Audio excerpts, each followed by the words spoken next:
Metal gear. Snake!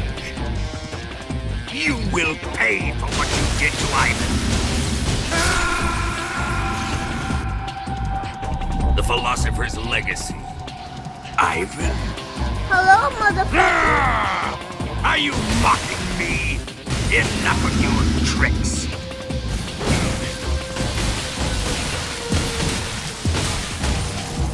Judo, eh? Let's see how you like this! See you in hell. Tell me! Who have you been talking to? I guess he's dead.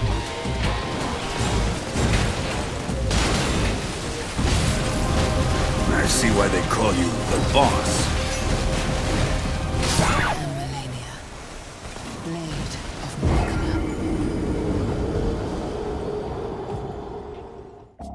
Hello nephew and nephews, it is I, Uncle Major, your favorite uncle. No pun intended, kids. In this video, we will be checking a build that came off based on our beloved electrician, a face, balls, grabber, Russian villain tool. I think that describes him quite well. Before we begin, I would like to show you that I have two videos, one cover how to access all areas of the main game, and the other one all areas of the DLC. That if you don't know how to do it, this might prove useful to you when going after some items as soon as possible that I will be showing on this video. Anyway, let's first see an overview of this build. That is what defines this build, its pros and cons. First, the most important thing, and that is this build combat is inspired by Volgin from the Metal Gear Solid 3. No fucking way I'm adding anything related to that lame Man of Fire from the awful game called Metal Gear Solid 5. That game is an insult to a lot of characters from the franchise, but especially Volgin. Oh, they wronged Volgin really bad. Look what I done to my boy. They transformed me into a... I don't even know what to say. I'm a tell doll. So, because it's based on Volgin from the third game, this build focuses on lighting. That means this is a dexterity faith build. The main positive traits that are worth pointing out are a relative easy start. There are many items that you need to grab early in game, and what you need don't have high requirements, and are relatively easy to obtain. Which is another positive of this build, not heavy on attribute points. Apart from the points needed in Faith to use some incantations, every time you level up is to be increase your damage and your health points. This is not a build that requires designing from the DLC, although I will be showing some from there, they are not a must. That means poor nephews like you that don't have can still use this build with no problem. I will talk to your mom to buy the DLC for you next time I see her. Wink wink. The fact that lighting being one of the main sources of damage, there are very few enemies in the game that are resistant to it. And finally, about it being a friendly to new or newbie players, I would say it's definitely quite viable for those kind of players. But also would like to say that if you're in your first playthrough of the game, don't pick any build from the internet, not even mine. Don't let some dubious YouTubers, some clickbait bullshit titles that, if that wasn't enough, they're also spreading misinformation about the game, just for views. But your uncle here is different. I'm a man of standards. I sell bioweapons. I mean, I do not do clickbaits, as you can check on my video titles that I uploaded. And most important, I do not waste people's time. And I tell you this, you should try what you think works the best for what you got. That is one of the best things when playing Elden Ring for the first time, and being through hardship is part of the experience. Yeah, just don't do holy damage build. That's gonna be really harsh, believe me. Now for the cons of this build, there are actually not many, thankfully. Well, first I would like to point it out that while playtesting this build, I noticed how poor the range of the weapons are. It may sound like a minor issue, but sometimes it gets annoying seeing a giant boss face-sitting you and you're not able to hit them back. Also, being stuck with lighting is kinda down for me. After all, variety on how to approach a problem is always a strong trait in a Souls game. But that is not that big of a deal because you also have physical attacks. But for me, what I disliked the most was the fact that no armor fit the theme of this build. I really tried to find something that at least loosely resembled Volgin, but as you can see I simply gave up and equipped it with an armor double slide incantation. More about that on the best chapter of this video, the Fashion Ringer chapter. Now let's check the weapons I selected for this build, which are only 2. 3 actually. One of them can be switched back forth with another. I'm talking about the Caestus and Spike Caestus. Between these 2, I recommend the Spike Caestus because it scales better with the strategy, it has bleed built into the weapon, and can be acquired earlier than the Caestus, if you know how to access Dragon Barrel. One of my cats just jumped in front of the script and I cannot read it. Okay, yeah, you make your DPO in my video epoch. You can even imagine the spikes are like Volgin holding bullets between his knuckles. It is easy to acquire the Spike Caestus. It can be purchased from a merchant located here in Dragon Barrel. The problem is that it costs 4,000 runes, but your uncle here got a solution for that. There's a cemetery in Dragon Barrel not far from the merchant's location, so I recommend you to make a detour before reaching the merchant. This cemetery is located here, between Lena's Rise and Minor Tree. There are 4 gold runes to loot, which will give you more than enough runes to buy the Spike Caestus. Now about the weapon itself. It is a fist weapon, which is more than enough to grab your mom's attention. Now that I come to think of it, if I make this your mom's mind choke and you're my nephew, shit, that means she's my sister. Oh well, a bitter incest never hurts. Anyway, the bleed that the Spike Caestus have is just a minor bonus, so don't count on it to proc bleed all the time because it's not the focus of this build. 2 notorious drawbacks of this weapon are the lack of range, and like any small light weapon, it is really bad at staggering enemies. And by staggering, I mean make them flinch when attacked and not breaking their stance to be open to a riposte. It is good for you to know these downsides in advance because like Sun Tzu on set, know your enemy and yourself, and if you are small and weak, buy a white SUV or pickup truck, but if you are Giga Jet, buy a Segway.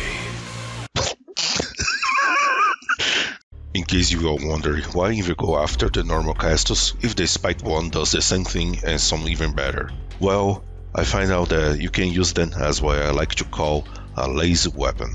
The lazy part is refers to the user, not a weapon.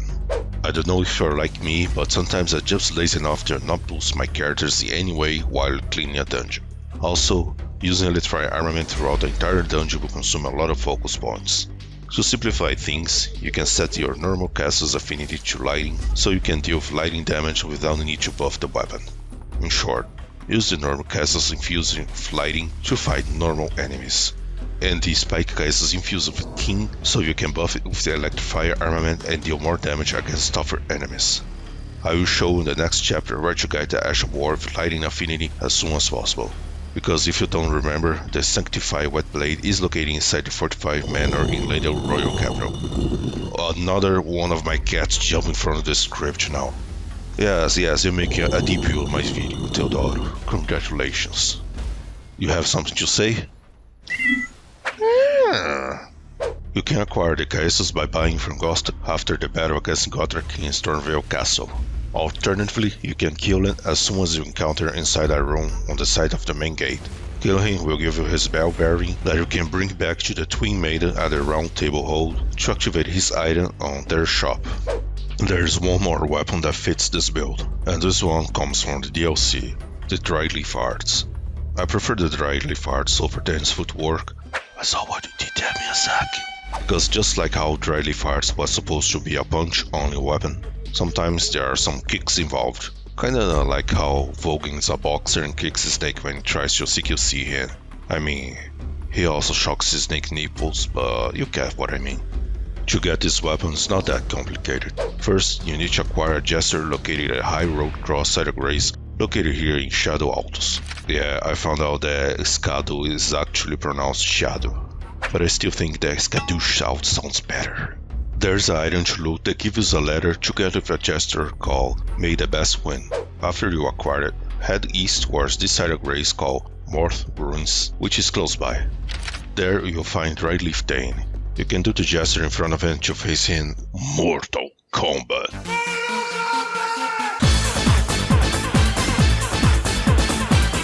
After defeating him, you'll be awarded the Dryleaf Arts and his head that unfortunately you cannot transform into a chakra like Kung Lao did with his head. The dry leaf arts works like most Feast's weapons. Fast attacks, short range. Largest difference is that he has a unique moveset and Ashes of War. The only thing that I don't like about the dry leaf arts and Dane's footwork is that even though they are both smooth stones weapons and they can be infused, they cannot be buffed with any grease or spell for some reason. That leaves it with the only option of infusing with lightning affinity to fit this build. Finally, I would like to point out that although I thought an idea using the jar cannon as a M28/M29 David Crockett rocket launcher, but the thing is, it is a really weak weapon for this build, and also redundant because there are a lot of ranged lightning incantations that we use instead. So, now that you know what weapons to use, let's check the Ashes of War. And to be quite honest, it doesn't matter that much. Apart from the fact that at the beginning of the game it's quite hard to acquire the Sanctified Wet Blade, which is the item that allows you to set lightning affinity to weapons. So, to be able to apply lightning to a weapon early on, you need an Ash of War that has as a default affinity. There are 4 in game, one is in DLC, another one is in Leyndell Royal Capital, and the remaining 2 are actually available to grab as soon as you want to because they are located in Altus Plateau. The first one is Lightning Slash. The problem is it cannot be applied to Fist's weapon. That leaves us to only one, the Lightning Ring. Lol. It is located here in Altus Plateau. On this spot on the map, there will be a scarab that on skill will give you the Ash of War. Of course, this one is just improvisation while you don't have the Sanctified Wet Blade and an Ash of War of your liking. But let's check the other 2 lightning infused Ashes of War left in the game. The one in Leyndell is Thunderbolt, which was the one I used most for this build. What it does is cast a lightning on top of a target you're locking on. Very useful to have a quick range attack without the need to switch to a Sacred Seal to cast an incantation. This Ash of War is also dropped by a Scarab, located near the Avenue Balcony, Side of Grace. From the Side of Grace, go down the stairs and turn left. When exit the room, keep following the railings on this side and jump over some ropes in an open area below to find a Scarab chilling down there. But we are not done with this incantation yet. Do you like cheese, nephew? Well, I don't. I mean the food. But what I'm talking here is video game cheese, the best kind of cheese. There is a way to enter Leyndell Royal Capital super early into the game. All you need is to be online mode, a 4-carding finger remedy, the Taunter Stone that you can get by killing an NPC that invades you in the lower floor of Round Table Hold, the White Cipher Ring that you can buy from the Twin Maiden Husks, also in Round Table Hold for 1000 runes, and the most important of all, the audacity to flip the bird for an edgy invader.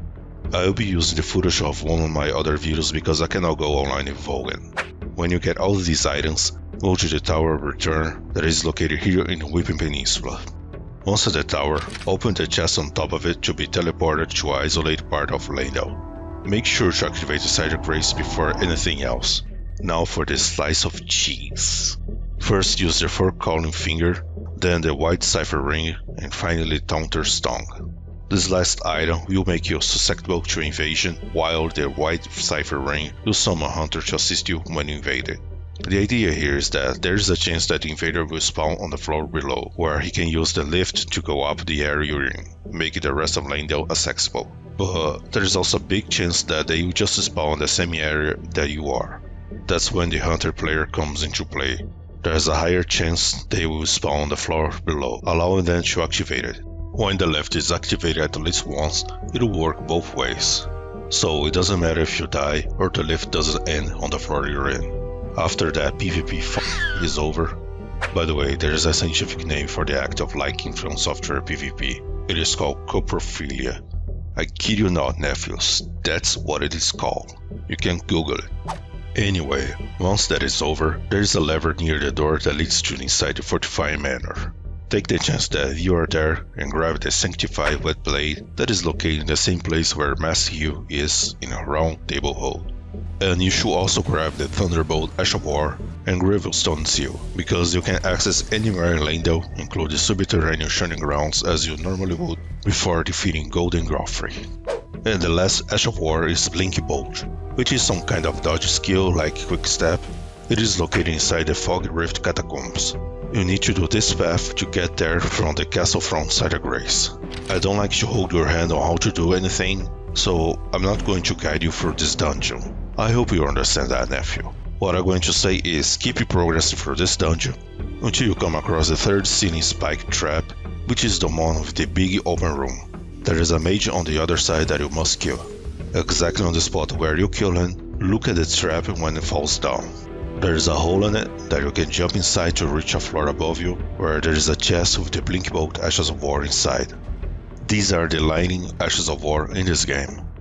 Try doing what I did. Use the normal cast to set your Lightning Affinity to serve as a ready-to-go weapon always imbued with lightning against common enemies. When some tougher ones appears, like a boss or a mom, switch to the Spike Castus Keen Affinity to use Electrify Armament on it to maximize damage output. And the Dried Leaf Hearts is a case apart. It is a smith weapon that can be infused with Ashes of War, it can receive elemental infusions, but you cannot apply buffs on it. So its affinity needs to be set to lighting. I really like palm striking, which is the skill that comes with this weapon, so I recommend you also stick with it. Now let's check the other source of lightning attacks, the Incantations. There are a lot of them. If I would cover all of them here, this video would have become a Volgin build for Elden Ring by Zack Snyder. It doesn't matter which one you use, as long as it's a lightning incantation, you know. So I selected a few of them that I consider the most interesting for this build, be it for being quite useful or simply looking cool. First and the most important is the one that we just talked about in the previous chapter, the Electrify Armament. This incantation applies lightning to your right hand weapon. Yeah, right hand. For some reason in this game you cannot use a secret seal on your right to apply any buffs to your left. The lightning damage is the faith portion of the incantation scaling of the sacred seal multiplied by 0.75. This incantation is not boosted by the gravestone seal. Not that hard to acquire, but you need to kill a Lendel Knight patrolling south of the Artist Shack Site of Grace, located here in Leon of the Lakes. The first time he is defeated, he will drop the Dragon Coat's prayer book. I recommend you to go to the Church of Vows, which is the one close to the spot where the knight was killed, and give the book to the Pope Dog because he doesn't move place like Brother Corin. And by the looks of this church, it was built around him. Oh my god, he's a prisoner! Not my problem anyways. You can purchase the Electrify Armament for 4,000 runes. Take the chance and also buy the Lightning Spear, which is the next incantation that I highly recommend for your nephews, that comes from the same book. It will cost you 6,000 runes though. It will give you a nice range attack option. This spell can be charged for extra damage. The damage is the incantation scaling of the Sacred Seal multiplied by 2.34 when uncharged. When you do, the formula is incantation scaling times 2.93. If the target is on water or it's raining, this incantation do additional incantation scaling times 0.5. Gravestone Seal does boost this incantation, and so does Godfrey Icon for being chargeable. There is an armor set on the DLC that boosts skills and incantations of the Ancient Dragon Code that we will talk about in detail in the Fashion Ring chapter. Speaking of DLC, it came with a new incantation that is the upgrade version of the Lightning Spear, called Knight's Lightning Spear. The difference being is that it casts additional light bolts that are released after the first one, dealing more damage and pressure on the target. It's very similar to the way you use it, it is chargeable and all that stuff. The largest difference are the damage output, focus and stamina cost, and the investment to cast it, which is 36 faith. To get this incantation, you need to find the Scorpion River Catacombs. When looking at the map, it looks like it is located in the ancient ruins of Raoul, but it is actually at the end of Raoul base. The closest site of grace is the ravine north, located here. From there, take this path to reach the catacombs, and beware of the horrors on your way over there. Before proceeding deep into the catacombs, make sure to have at least 2 rejuvenating bolosses, that is the item that alleviates death blight build-up.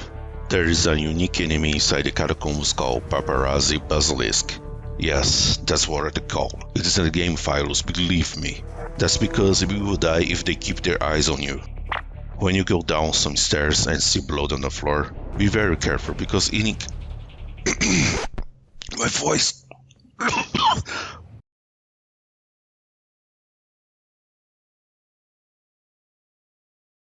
Okay, it took a while to load, but I managed to respawn nephews. When you go down the stairs and see blood on the floor, be very careful because it indicates a ceiling spike trap above it. This really open area have 2 ceiling traps. Before going through the second trap, look right and take the ladder. On the next floor, if you look carefully, there's another paparazzi far away in front of you. You need to get into the room behind it. Run towards the railing in front of you to jump as quickly as you can on top of the first trap. Once on top of it, you can jump behind the paparazzi after scanning the area and see where and when it's safe to jump.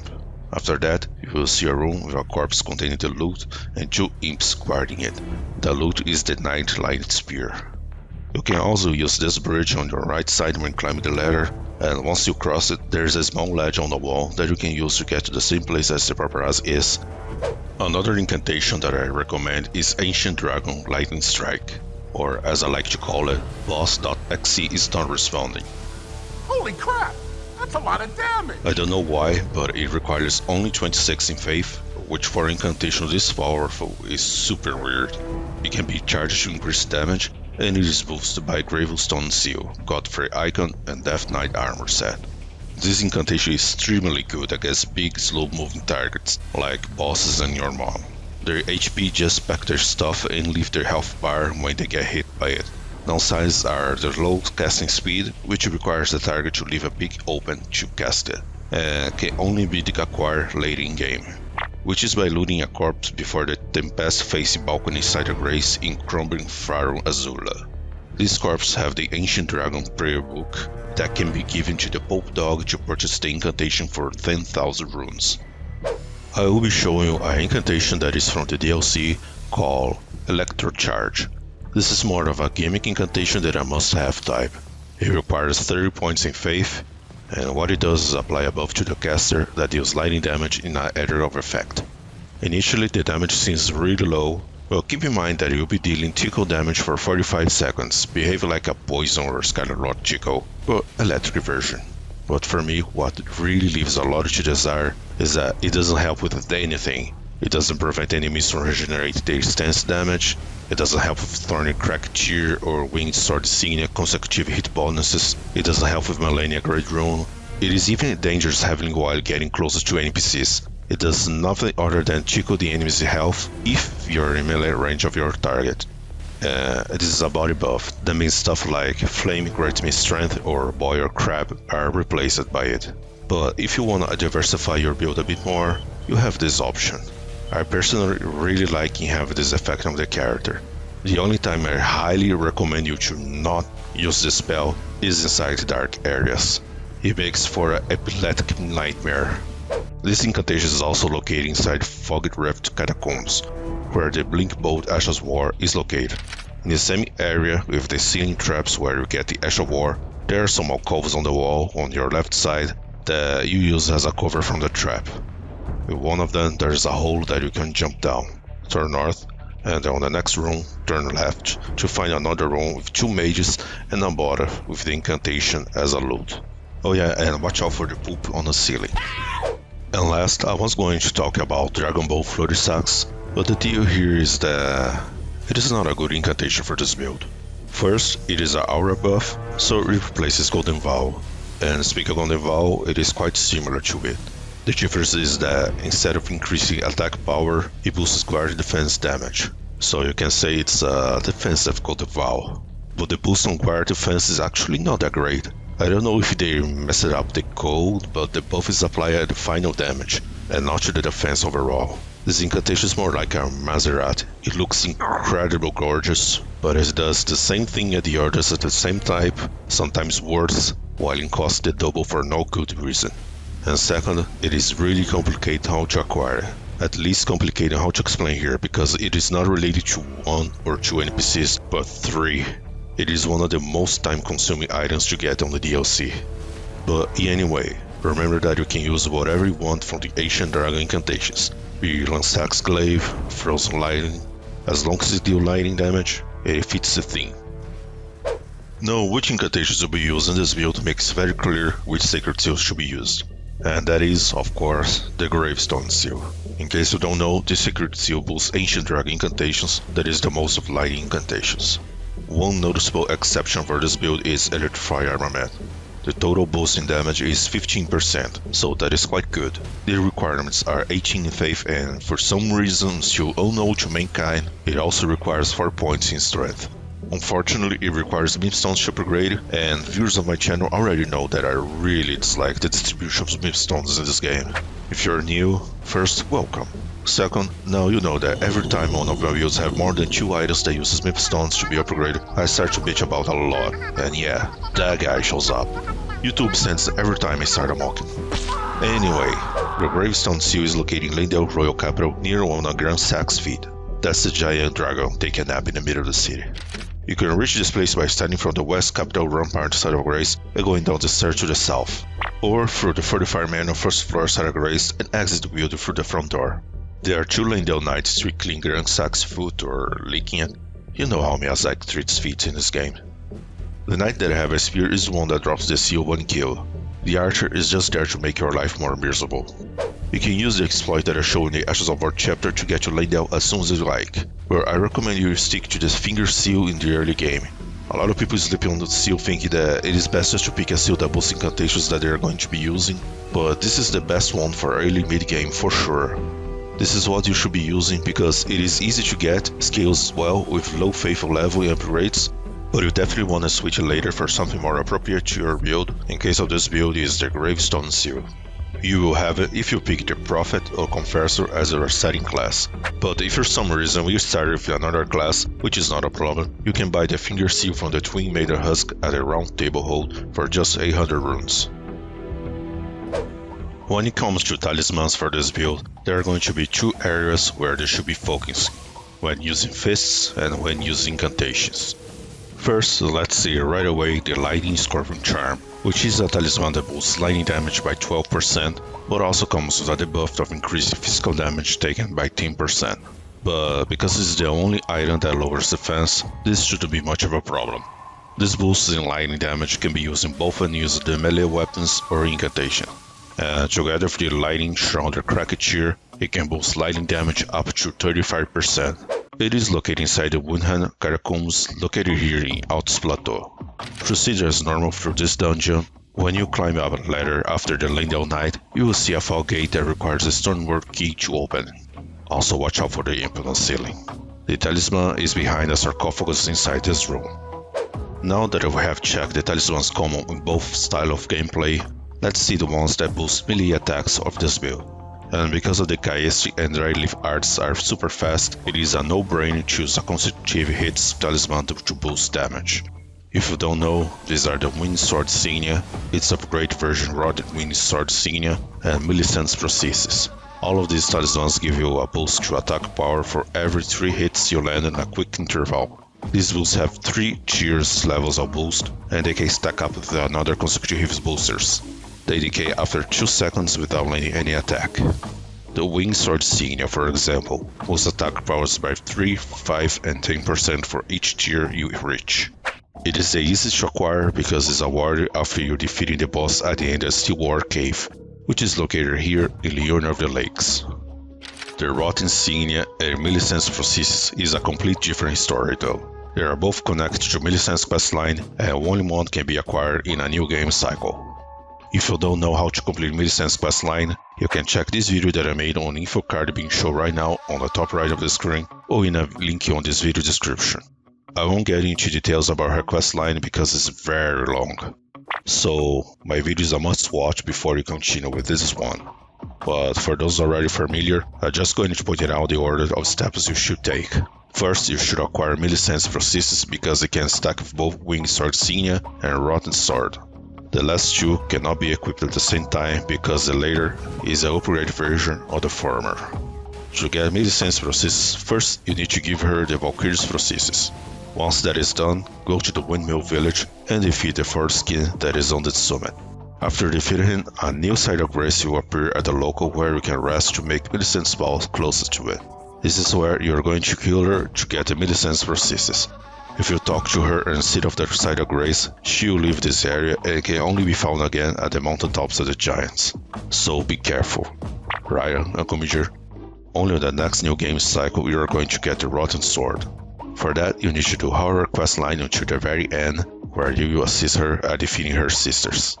But dial back a little. There's also a third talisman connected to her questline that will be used in this build. The Flock Canvas Talisman that boosts incantation potency by 8%, and to get it, you need to kill Gory at his shack after you kill Millicent. I'll also explain in detail how to acquire the talisman on that video. Before checking what else boosts incantations, let's just finish the ones that boost melee weapons. So far we have 2 talismans boost consecutive hits, and a third one boosting lightning damage. The last talisman is not a must-have, but there are 2 that I think can help you a lot. The first one being the Lord of Blood Exaltation, which I lovingly call the Lobe.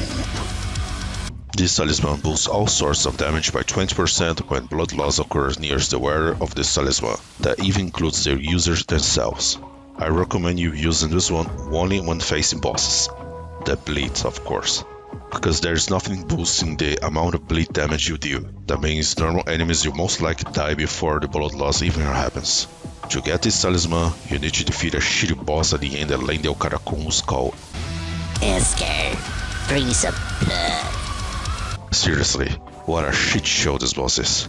Anyway, to get access to Leyndell Catacombs, you need to reach the bottom of the subterranean Shining Grounds, which is a super confusing area that you'll probably be showing you how to get there on the background now because, well, I need to make a video how to navigate this area any of these days. Let's move on because these areas of the game really bothers me to death that I kid you not, it is almost making me turn off my computer and going to bed. Now that we have as a talisman to be equipped when facing bosses, what could replace it when only facing common NPCs?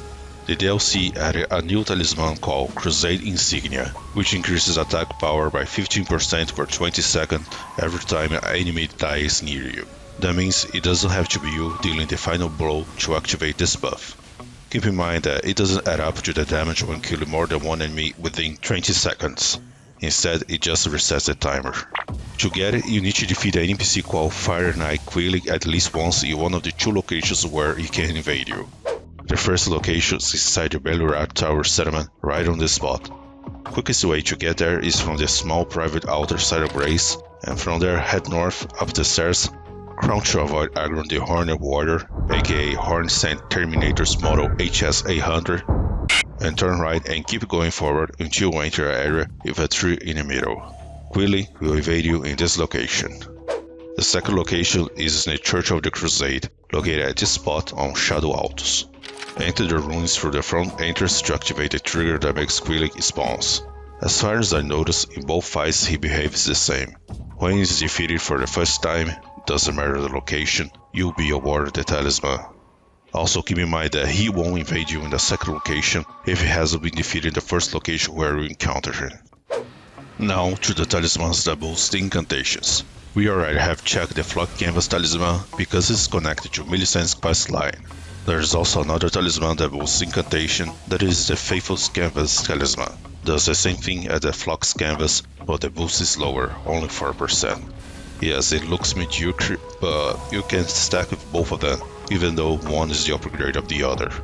Not much secret how to get this one. It is located inside the Celia Crystal Tunnel, located here in Ohio. To be frank, Kaylee looks like more Brazil than Ohio. I can't ask for that because they are carrion growing on the gutter of the streets, and giant rabbit dogs and crows roam the streets at night. The only difference is that they are not trying to bite me. I'm trying to bite them. At the end of Celia Crystal Tunnel, before the boss arena, there are 2 past sprays in the wall or something. Spray some bygone in their face, not a sponsor by the way, and the talisman will be on a corpse in front of them.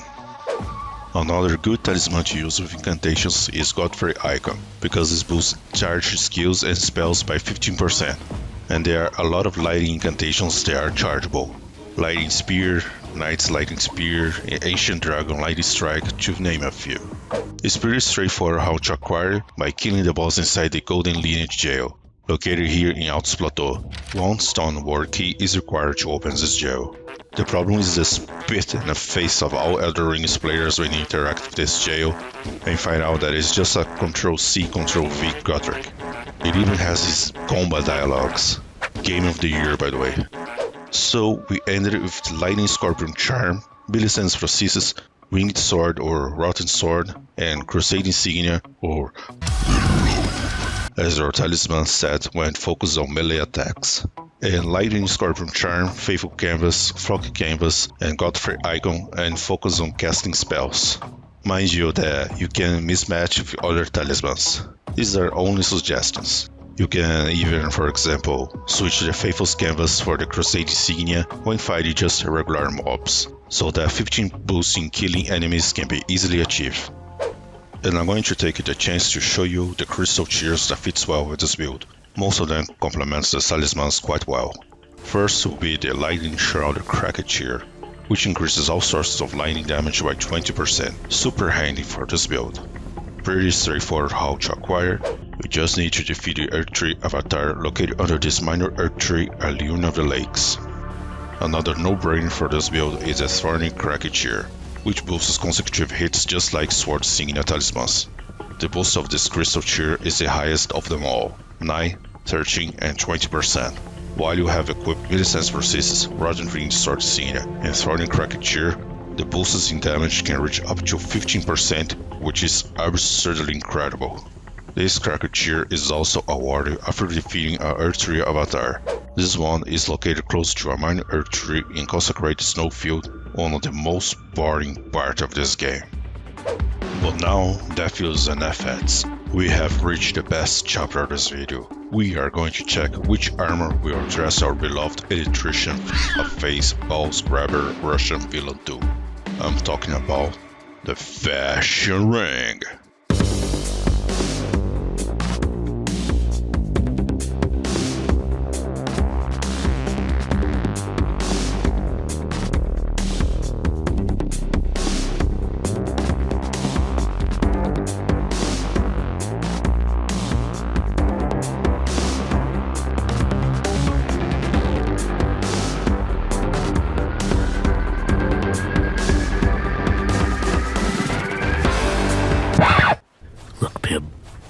I know it's our job to help this guy and everything, but I think this guy's a lost cause. He's obviously made up his mind. Why don't we just cut our losses and get out of here? So here's the problem. No armor in this game looks like something that Volgin wears. Believe me, I tried every single armor in the game and it all looks off. If you find something better, please leave your suggestions in the comments. But I swear, if it is trash, I'm going to invade you using Rivers of Blood and White Mask. Anyway, first I thought I got something with the Rakshasa set because it's reddish and there are not many things attached to their armor until I turn it around. Yeah, there is a giant, I don't know what it's called, a skirt? I mean, it is not a skirt, but you know what I mean. If this armor set was a bit less flamboyant, maybe it would have fit the theme. By the way, I don't think there is anything wrong with the look of the armor. It is just that it's too much for what I was looking for. Want something flamboyant from the DLC? Check Mesmer armor. By the way, do you know why he doesn't wear a trouser? You will never unsee that. You know what else you will never be able to unsee in this game? The trees waving. They are not waving actually. They are bouncing hard. Okay, I will stop running Elden Ring for you now. I decided to stick with this armor anyways as one other recommended set because it's the closest we can get from Volgin's rubber suit. And in case you're not familiar, each piece of this armor increases attack power by 2%. That's right nephews, you can reach up to 8% with the full set. And of course there is a drawback. After all, Elden Ring giveth, Elden Ring it taketh. In the description it says each piece increases damage take. But that is, how can I say, a very vague and imprecise description. The real drawback of this set is that it weighs a lot for the protections it provides. You can compare its resistance with other armors of the same weight to verify that its protections lacks a lot. In short, you are trading equipment weight for increasing damage. Now to get it is pretty straightforward. You need to defeat an NPC boss inside a mausoleum in Shadow Altus, located here on the map. You need to reach Reclusive's River downstream side of Grace. Once there, head north and turn right. There will be a hole on your left that you can see there are some pieces of land that you can jump down. Go around the hole to reach this lower area. Once there, head east. At the end of this area, you will find a mausoleum. If you are having trouble with this boss, try parrying her. She is quite susceptible to it. The other armor set that I came up with, and the one you have seen most throughout this video, is Death Knight set. If you are wondering why this armor set, even though it looks nothing like Volgin wears, that's because each piece of this set increases Ancient Dragon Incantations skills damage by 2%. Well, since I couldn't find anything that could make my character look like Volgin, at least I make him stronger. Different from Rakshasa set, this one doesn't have a drawback. But remember, Elden Ring giveth, Elden Ring taketh. Because of this armor piece without any drawbacks, Elden Ring 2 will have not one, but 2 Death Blight swamps. This armor set is close to where you can find the Rakshasa one. First reach the Dark Light Catacombs located in this location on the map. Make sure to bring a source of light because this place is really dark. Progress through this dungeon until you reach its first lift. Once you are down the lower level, go down the stairs in front of you a bit to the right. When it ends, turn left and before going down the next sets of stairs, look left to find a broken piece of railing. Look down to find a small edge that you can jump down. Do that and you can enter on a room where to the right there's a mage that you better kill. Once he is dead, you can see that there is an MP hanging on the ceiling from where you came.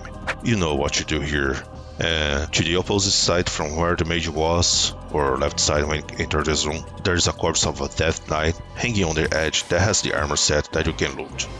Now you must be wondering, which armor set should you be using, or when? Well, first thing we can already deduce is that the Rakshasa armor will boost damage both when used the melee and incantations attacks. I also made some tests on both armor sets while solely using incantations, and the damage are technically the same. So I would say that the Rakshasas can be used both when using melee and incantations, and the Death Knight when using incantations. Overall, I prefer the extra defense from the Death Knight armor, but the reality here is that it all comes to preference. But don't think you are over. No. I wouldn't leave my poor nephews without any option. Notice the word poor in quotes. So, after much fiddling with the armor sets of this game, I think the best vanilla look armor for this build, I bet you didn't expect this, it is the Godric Soldier armor set. Yep, of all armor set, I think this is the closest we can get visually. Well, I can definitely say that you should be using it from the beginning of the game, regardless if you have the DLC or not. But you need to farm it, and the best place to do it is at the Gatefront Ruins in Lingrave. There are a lot of Godric soldiers, and you can put your mind at ease because these are Godric soldiers and not Godric Soldier. When I started this build long time ago, there are some live streams of me playing that you can check on the live tab on my channel. I thought that the Banished Knight would be the perfect choice until I got it. I don't know about you, but the problem for me are those horns. Looks super out of place for what I was trying going for. Also, I tried the Briar armor set with the chest armor altar, but the more I look at it, the least I like it. Well, nephews, I'm looking forward to see if anyone has a better suggestion for armor set. But remember, Rivers of Blood and White Mask. One last thing I would like to talk about on the fashion ring topic is how to make your character look like Volgin. There are some things I took into consideration. First, I used Volgin looks from Metal Gear Solid 5 and that pachinko insult. Yes, I know, a sacrilege, especially after I said I wouldn't take Metal Gear Solid 5 into consideration. But those were for his attacks. Volgin Metal Gear Solid 3 has a really cartoon look that it is a bit hard for me to create. Also, this is another reason why I have chosen the method that I'm about to show you, to make it easy for everyone to create it, or something similar to it. And finally, I'm also bad at these From Software characters editors. So, when create a new character, select Choose Base Template and pick Seafarer, and then go to Detail Appearance and alter face and hair. Switch his hairstyle to number 3, his facial hair to 1, and his eyebrow to 1. Yeah, he doesn't have eyebrows. Now he looks like Arnold Vosloo in that Mummy movie. To fix that, go to the cosmetic and set both eyeliner and eyeshadow upper values to 0.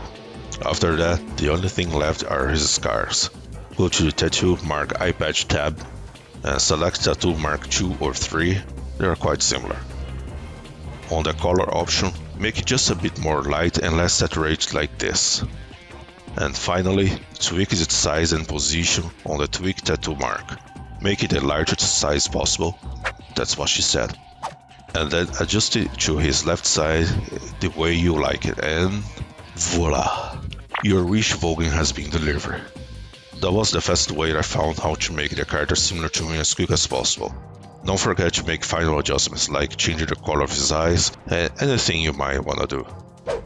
Taking the opportunity that we are creating the character, let's see which starting class you should pick. Before anything else, I would like to say, as I always do in my build videos, that the starting class you pick is not that important, unless you are really min-maxed, but they can bring optimization to a build early on. In case of this build, both Confess and Prophet are good choices. They start with similar stats, especially on Dex and Faith, but they also have Finger Seal as one of their starting items, which is the seal you should be using early and mid-game. But if you start a character with a different starting class and want to switch to this build, that shouldn't be a problem. And that's because this build is not heavy on attribute points. There are very few items early in game that requires a few points in Faith, but overall you should be good to get the Spike Caestus and the Finger Seal once you step in Lingrave. I recommend you put some points in Faith early on to use Electrify Armament and Lightning Spear Incantations. The former requires 15 points in Faith and the later 17, which shouldn't take long to get. The rest of points should be focused on Vigor and Dexterity in early game. More than Vigor if you prefer more health over damage output. But keep in mind that you should stop at level 40 because that's the first soft cap.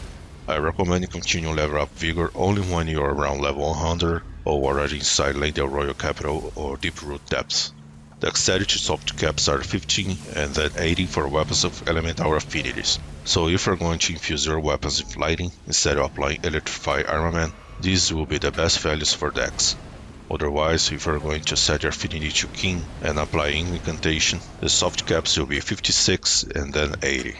For Faith, check to see the requirements for the incantations that you're gonna use and simply reach its requirements. Soft caps for seals are 30, 45, 6 and 80. I recommend you focus more on Dexterity first, reach 56 points in this attribute and then go to 45 in Faith.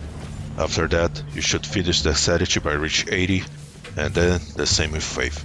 Don't forget that I'm not considering Vigor, Focus and Endurance in this example. Those also must be leveled up, but I think they are more of a personal choice than an actual precise value. Focus has 15, 30 and 50 as soft caps, but I normally stop at 25, just to show you that it is not a requirement to reach these soft caps. In case you are curious, the soft caps for Endurance are 15, 30 and 50 for Stamina, and 20, 60 for max equip load. And with that, I think we have checked everything you need to start punching people inside the oil barrel. And also this video is already too long. I really didn't expect it to be so long. That's what she said.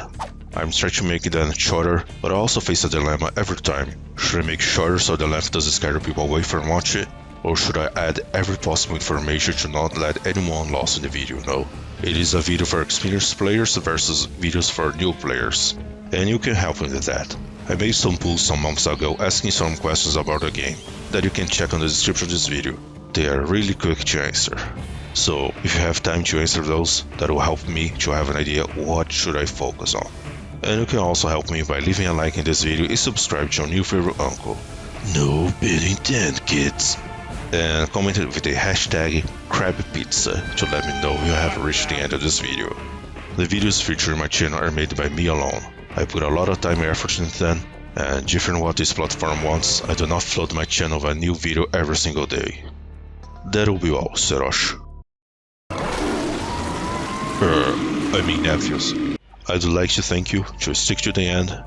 I really hope you liked this build video, or at least was enjoyable to watch. You can check these other build videos that I made so far. And I hope to see you on my next video. Take care, nephews.